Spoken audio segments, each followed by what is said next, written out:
बिस्मिल्लाहिर्रहमानिर्रहीम। अस्सलाम वालेकुम। हमने disorders of development of teeth start किया था, जिसमें 4 किस्म आ रहे थे according to size, number and eruption, shape and form and defects of enamel and dentin. तो अकॉर्डिंग टू साइज हमने पिछले वीडियो में पढ़ा था, that was microdontia and macrodontia, कि अगर टीथ जो है वो अपने साइज से डेविएट करेंगे तो उन कंडीशंस को या उन डिसऑर्डर्स को हम कौन से डिसऑर्डर्स कहेंगे। तो अगर टीथ जो है वो अपने साइज से कम होंगे तो उनको हम माइक्रोडोंशिया, और अगर टीथ जो है वो अपने नॉर्मल साइज से बड़े होंगे तो उनको हम मैक्रोडोंशिया कहेंगे। ठीक है, ये हमने पिछले वीडियो में पढ़ा था। अच्छा, अब हम पढ़ेंगे according to number and eruption disorders of teeth. तो टीथ के जो डिसऑर्डर्स है according to number and eruption, वो इस चीज को कहते हैं कि चूंकि हमें पता है कि प्राइमरी डेंटिशन जो है वो 20 है, जबकि परमानेंट डेंटिशन जो है वो 32 है। तो नंबर एंड इरप्शन से रिलेटेड डिसऑर्डर्स का मतलब ये है कि अगर प्राइमरी डेंटिशन में, जाहिर है प्राइमरी डेंटिशन का नंबर जो है, नॉर्मल नंबर जो है वो 20 है, तो अगर नॉर्मल से टीथ जो है कम इरप्ट होंगे या फिर नॉर्मल से ज़्यादा इरप्ट होंगे तो उसको हम डिसऑर्डर कंसीडर करेंगे। फॉर एग्जांपल, अगर परमानेंट डेंटिशन में 32 टीथ होते हैं नॉर्मली, तो अगर 32 से कम इरप्ट होंगे या फिर 32 से ज़्यादा इरप्ट होंगे हमारी ओरल कैविटी में, तो उसको हम एक डिसऑर्डर कंसीडर करेंगे। बिल्कुल इसी तरह अगर प्राइमरी डेंटिशन में 20 टीथ से कम टीथ हमारे ओरल कैविटी में निकलेंगे, हमारे ओरल कैविटी में इरप्ट होंगे, तो उसको भी हम जो है एक डिसऑर्डर कंसीडर करेंगे। बिल्कुल इसी तरह अगर 20 से ज़्यादा टीथ भी इरप्ट होंगे हमारी ओरल कैविटी में, तो उसको भी हम एक डिसऑर्डर कंसीडर करेंगे। लेकिन वो डिसऑर्डर कौन से बेस पे होंगी? According to number and eruption. ठीक है। अच्छा, तो according to number and eruption हमारे पास 3 किस्म के जो है डिसऑर्डर्स आ रहे हैं। The first one is supernumerary teeth, the second one is anodontia and the third one is impaction. तो सबसे पहले हम पढ़ेंगे एनोडोंशिया। एनोडोंशिया हम किस चीज़ को कहते हैं? एनोडोंशिया हम उस कंडीशन को कहते हैं कि जिसमें टूथ बड की फॉर्मेशन नहीं होती। ठीक है, किसी स्पेसिफिक टूथ की जो बड है उसकी फॉर्मेशन नहीं होती। तो अगर बड की फॉर्मेशन नहीं होगी तो इट मीन्स के उस बड से जो टीथ या जो टूथ बन रहा था वो टूथ जो है वो अब नहीं बनेगा, उसकी डेवलपमेंट नहीं होगी। इट मीन्स के वो टूथ जो है वो ओरल कैविटी में एब्सेंट होगा। ठीक है, तो एनोडोंशिया हम कौन सी कंडीशन को कहते हैं? Lake of tooth development and absence of teeth in the oral cavity. ये एब्सेंस ऑफ टीथ एक टूथ की भी हो सकती है या मोर देन 1 की भी हो सकती है। ठीक है, तो इस लिहाज से कि टीथ की नंबर कितनी है, तो इस लिहाज से इसको हमने डिवाइड किया है 4 में। कंप्लीट एनोडोंशिया है, पार्शियल एनोडोंशिया है, सीडो एनोडोंशिया है एंड फॉल्स एनोडोंशिया है। तो कंप्लीट एनोडोंशिया एक ऐसा कंडीशन है जिसमें सारे के सारे टीथ जो है वो हमारी ओरल कैविटी में मिसिंग होती है। ठीक है, हमारी ओरल कैविटी में कोई भी टूथ जो है वो प्रेजेंट नहीं होता, कोई भी टूथ जो है वो इरप्ट नहीं होता। ठीक है, तो ये जो कंडीशन है, जो कंप्लीट एनोडोंशिया का जो कंडीशन है, ये बहुत ही रेयर कंडीशन है, बहुत ही कम हो रहा है, बहुत ही कम आपको देखने में मिलेगा।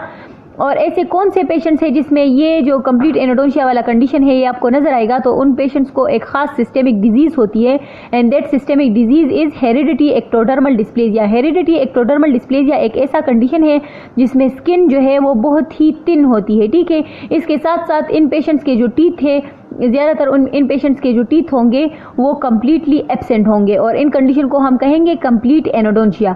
अच्छा, तो जो सेकंड वन है that is partial anodontia. Partial mean थोड़े से टीथ। ठीक है, तो इसमें क्या होता है कि हमारी ओरल कैविटी में कुछ टीथ जो है वो प्रेजेंट होते हैं और कुछ टीथ जो है वो एब्सेंट होते हैं। तो पार्शियल एनोडोंशिया को फर्दर हमने 2 में डिवाइड किया है, हाइपोडोंशिया है एंड ओलिगोडोंशिया है। हाइपोडोंशिया हम किस चीज़ को कहते हैं? हाइपोडोंशिया हम उस कंडीशन को कहते हैं कि जिसमें ओरल कैविटी में एक या एक से ज़्यादा टीथ जो है वो मिसिंग होंगे। ठीक है, एक या एक से ज़्यादा। लेकिन हाइपोडोंशिया में जो है क्या होगा कि 6 से कम टीथ मिसिंग होंगे। ठीक है। अच्छा, ओलिगोडोंशिया एक और कंडीशन है जिसमें 6 या फिर 6 से ज़्यादा टीथ मिसिंग होंगे। ठीक है, हाइपोडोंशिया में 1 या 6 से कम, एक या एक से ज्यादा मगर 6 से कम टीथ जो है वो मिसिंग होंगे। जबकि ओलिगोडोंशिया एक ऐसा कंडीशन है जिसमें 6 या फिर 6 से ज्यादा टीथ जो है वो मिसिंग होंगे हमारे ओरल कैविटी में। ठीक है, the third one is pseudo anodontia. Pseudo anodontia एक ऐसा कंडीशन है जिसमें हमारी टूथ की फॉर्मेशन तो हुई होती है, लेकिन या वो टीथ जो है या वो टूथ जो है वो इम्पैक्टेड होता है या फिर उसकी इरप्शन डिले हुई होती है। इम्पैक्टेड का मतलब यह है कि उस टूथ की डेवलपमेंट हुई होती है, वो टूथ जो है वो उसकी फॉर्मेशन हुई होती है, लेकिन वो टूथ जो है वो हमारे बोन में ही रह जाता है किसी भी कॉज की वजह से। तो that condition is known as impaction, जिसकी वजह से वो हमारी ओरल कैविटी में इरप्ट नहीं होता। तो इसको हम कहते हैं pseudo anodontia. The second one is delayed eruption. Delayed eruption किस चीज़ को कहते हैं कि हर एक टूथ का एक नॉर्मल जो है एज होती है, जिस एज में उस टूथ की इरप्शन होती है, ठीक है। फॉर एग्जांपल अगर इंसाइजर्स है फॉर एग्जांपल, तो उसकी जो इरप्शन है वो 6 ईयर्स के एज में होती है। तो अगर 6 ईयर्स के एज में इंसाइजर्स की इरप्शन नहीं होती तो उस इंसाइजर्स का जो स्पेस है वो एम्प्टी रहेगा जब तक उन इंसाइजर्स की इरप्शन नहीं हुई होती, ठीक है। तो वो स्पेस एम्प्टी रहेगा। फॉर एग्जांपल 6 ईयर्स की एज में उसकी इरप्शन होती है लेकिन 6 ईयर्स की एज में उसकी इरप्शन नहीं हुई तो उसका स्पेस एम्प्टी रहेगा। अगर फॉर एग्जांपल उसकी इरप्शन 9 ईयर्स के एज में हुई तो उसका जो स्पेस है वो फिल हो जाएगा एट द एज ऑफ 9, ठीक है। तो इसको हम सीडो एनोडोंशिया कहेंगे। सीडो मीन यानी ये भी एक किस्म का फॉल्स एनोडोंशिया है, ठीक है, जो कि टूथ की डेवलपमेंट तो इसमें हुई होती है लेकिन या तो वो टूथ जो है वो इम्पेक्टेड होगा या फिर उसकी इरप्शन डिले हुई होगी, वो थोड़े अरसे बाद इरप्ट होगा, ठीक है। तो उसका जो स्पेस है जाहिर है वो एम्प्टी रहेगा, तो इस वजह से हम उस कंडीशन को सीडो एनोडोंशिया कहेंगे। अच्छा, the last one is false anodontia. तो फॉल्स एनोडोंशिया मीन कि ये एनोडोंशिया नहीं होगी, ठीक है। एनोडोंशिया क्यों नहीं होगी? क्योंकि ओरल कैविटी में जो है एब्सेंस ऑफ टीथ होंगे लेकिन वो टीथ जो है उसकी इरप्शन हुई होती है, ठीक है, लेकिन या तो वो एक्सफोलिएटेड होते हैं या फिर वो एक्सट्रैक्टेड होते हैं। The difference between exfoliation and extraction is that extraction जो है वो हम सर्जिकली रिमूव करते हैं टीथ को, जबकि एक्सफोलिएशन जो है वो खुद बहुत जब दांत या जो टीथ है वो निकलना स्टार्ट कर लेते हैं तो दैट इज एक्सफोलिएशन, जो खुद बहुत नेचुरली निकलते हैं। And extraction is the surgical removal of teeth, ठीक है। तो फॉल्स एनोडोंशिया इज दैट कंडीशन जिसमें टीथ जो है या तो हमने उसको एक्सट्रैक्ट किया हुआ होता है। फॉर एग्जाम्पल अगर किसी टूथ में केरीज है तो उन केरीज की वजह से वो टूथ जो है वो डैमेज हुआ है तो हम उस टूथ को एक्सट्रैक्ट कर लेते हैं, तो दैट इज फॉल्स एनोडोंशिया। उसका जो स्पेस एम्प्टी रह गया है तो उसको हम फॉल्स एनोडोंशिया कहेंगे। अच्छा, अगर एक टीथ है और बच्चों की फॉर एग्जांपल अगर एक टूथ है और वो जो है वो एक्सफोलिएट हो जाती है, वो निकल जाती है, तो फिर उसकी जो स्पेस है वो एम्प्टी रह जाती है and that condition is also false anodontia, ठीक है। ये यहाँ पर आप लोग डायग्रामेटिकली देख सकते हैं एनोडोंशिया के कंडीशन को, ओलिगोडोंशिया एंड हाइपोडोंशिया। ये जो ब्लैक कलर के दिखाए हैं these are the empty spaces, ठीक है। तो एनोडोंशिया में क्या होता है कि कम्प्लीटली जो टीथ होंगे वो एब्सेंट होंगे, ठीक है। ये एक एक्सट्रीमली रेयर कंडीशन है। द सेकंड वन इज ओलिगोडोंशिया जिसमें मोर देन 6 टीथ जो है वो मिसिंग है, एंड हाइपोडोंशिया जिसमें 6 से कम टीथ जो है वो मिसिंग होंगे, ठीक है। तो ये जो है एक डायग्राम, इससे ये जो पिक्चर है इसे आप लोग समझ लें। अच्छा, ये पिक्चर आप लोग देख ले, इसमें जो पेशेंट है इसके 3 है आई थिंक या 4 है टीथ जो है वो प्रेजेंट है ओरल कैविटी में। तो आप लोग मुझे कमेंट में ये बताएं कि ये कौन सी कंडीशन है, आया ये कंप्लीट एनोडोंशिया है, पार्शियल है, सीडो है या फिर फॉल्स एनोडोंशिया है। अगर पार्शियल है तो ये कौन सा वाला है, हाइपोडोंशिया है या फिर ओलिगोडोंशिया है, ठीक है। ये आप लोगों ने मुझे कमेंट सेक्शन में बताना है। अच्छा, तो सेकंड नंबर पे जो डिसऑर्डर है एरप्शन से रिलेटेड तो वो है एम्पेक्शन, ठीक है।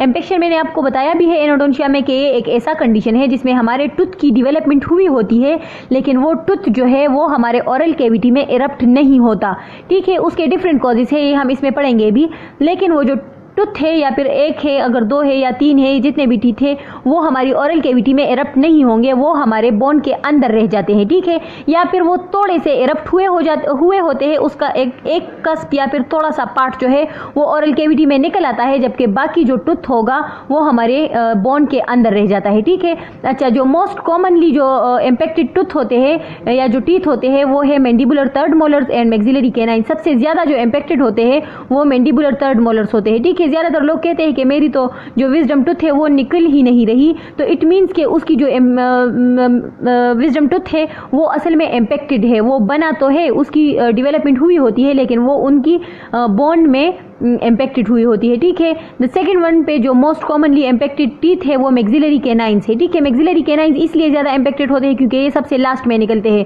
तो इट मीन्स कि इसके इर्द गिर्द सारे टीथ जब निकल जाते हैं, इरप्ट हो जाते हैं ओरल कैविटी में, तो फिर कैनाइन के लिए बहुत कम स्पेस रह जाती है। तो अगर बहुत कम स्पेस रह जाती है तो कम स्पेस में फिर कैनाइन नहीं निकल सकते, इरप्ट नहीं हो सकते, तो इस वजह से जो मैक्सिलरी कैनाइंस है वो ज़्यादातर वो भी इम्पेक्टेड होते हैं, ठीक है। लेस कॉमनली जो इम्पेक्टेड टूथ है टीथ है वो प्रीमोलर से, मैंडिबुलर केनाइन से एंड सेकंड मोलर से, ठीक है। अच्छा, इसके कॉजेज क्या है? इसके causes, the first one cause is crowding, यानी स्पेस कम है और टीथ जो है वो क्राउडेड है, तो इस वजह से अगर स्पेस कम है तो इट मीन्स के जो नया टूथ निकलेगा, जो इरप्ट होगा, अब वो नहीं इरप्ट होगा, बिकॉज उसके लिए जो स्पेस चाहिए है वो नहीं है, ठीक है। अच्छा, और भी बैरियर्स हो सकते हैं किसी भी चीज़ की वजह से, कोई भी ऐसा कंडीशन हो जिसमें टूथ जो है वो इरप्ट नहीं हो सकता, ठीक है। The third one is ankylosis. Ankylosis किस चीज़ को कहते हैं? एनकाइलोसिस एक ऐसा कंडीशन है जिसमें जो टूथ है उसके रूट्स उन बोन्स में फ्यूज हो जाते हैं, ठीक है। फॉर एग्जांपल, ये अगर एक टूथ है और इसके इर्द गिर्द जो है एल्वियोलर बोन है, ठीक है, तो ये जो टूथ है ये इस एल्वियोलर बोन के साथ फ्यूज हो जाता है। तो अगर ये इस एल्वियोलर बोन के साथ फ्यूज हो जाता है तो इट मीन्स कि अब ये इरप्ट नहीं होगा, ठीक है। ये क्या रह जाएगा? ये इम्पेक्टेड रह जाएगा, ठीक है। तो एनकाइलोसिस में क्या होता है कि जो टीथ है, जो एल्वियोलर बोन है, इनके बीच में एक किस्म के लिगामेंट्स होते हैं and that is periodontal ligaments. तो एनकाइलोस टूथ में क्या होगा? एनकाइलोस टूथ में ये पेरियोडोंटल लिगामेंट्स नहीं होंगे, इसकी जगह पर जो है ये बोन जो है ये डायरेक्टली इस टूथ के साथ अटैच हुआ होगा, तो इस वजह से ये जो टीथ है या ये जो टूथ है ये इरप्ट नहीं हो सकेगा।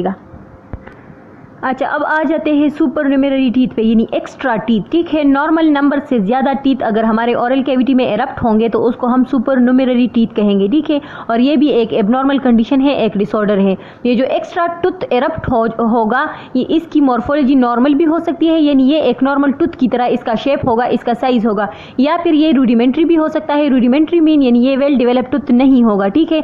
या फिर ये एक मिनिएचर टूथ भी हो सकता है, यानी ये एक बहुत ही स्मॉलर या फिर छोटा से साइज वाला टूथ भी हो सकता है, ठीक है।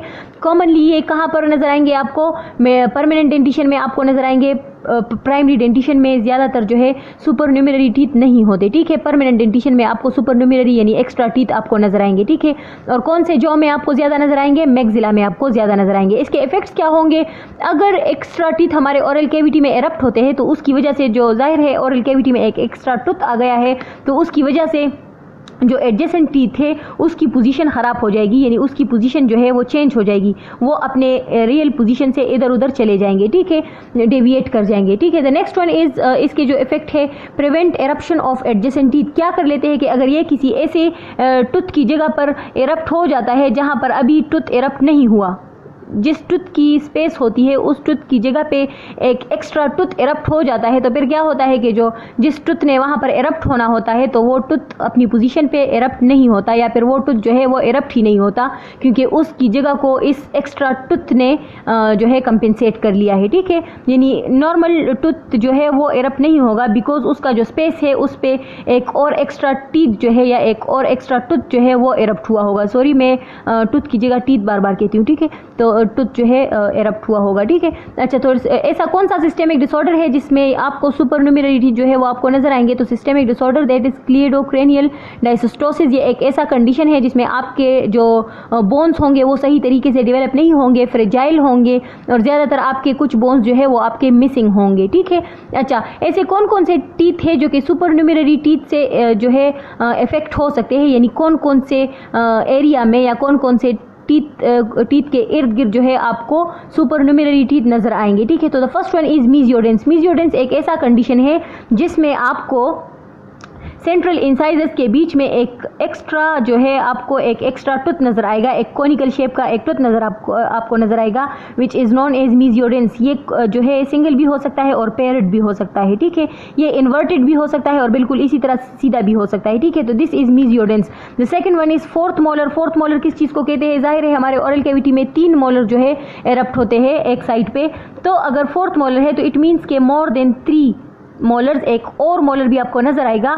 तो इसमें हमारे पास 2 है, मैक्सिलरी पैरामोलर है और डिस्टोमोलर या डिस्टोडेंस है। तो मैक्सिलरी पैरामोलर हम किस चीज को कहते हैं कि मैक्सिला, आपका जो मैक्सिला है उसमें मोलर के लिंगुअल या फिर बकल साइड पे आपको एक और टूथ नजर आएगा, ठीक है। लिंगुअल साइड हम उस साइड को कहते हैं जो कि टंग साइड पे जो टूथ का जो सरफेस है उसको हम लिंगुअल साइड कहते हैं, ठीक है। तो लिंगुअल साइड पे या फिर बकल साइड पे, बकल हम चीक वाले साइड को कहते हैं, ठीक है। तो इस साइड पे या उस साइड पे आपको एक एक्स्ट्रा टूथ नजर आएगा which is known as maxillary paramolar, ठीक है। डिस्टोडेंस या डिस्टोमोलर जो है एक ऐसा कंडीशन है जिसमें आपको फर्स्ट, सेकंड, थर्ड और लास्ट में, बिल्कुल लास्ट में आपको एक एक्स्ट्रा या फोर्थ मोलर आपको नजर आएगा, ठीक है। तो दैट इज डिस्टोमोलर या जिसको हम डिस्टोडेंस भी कहते हैं।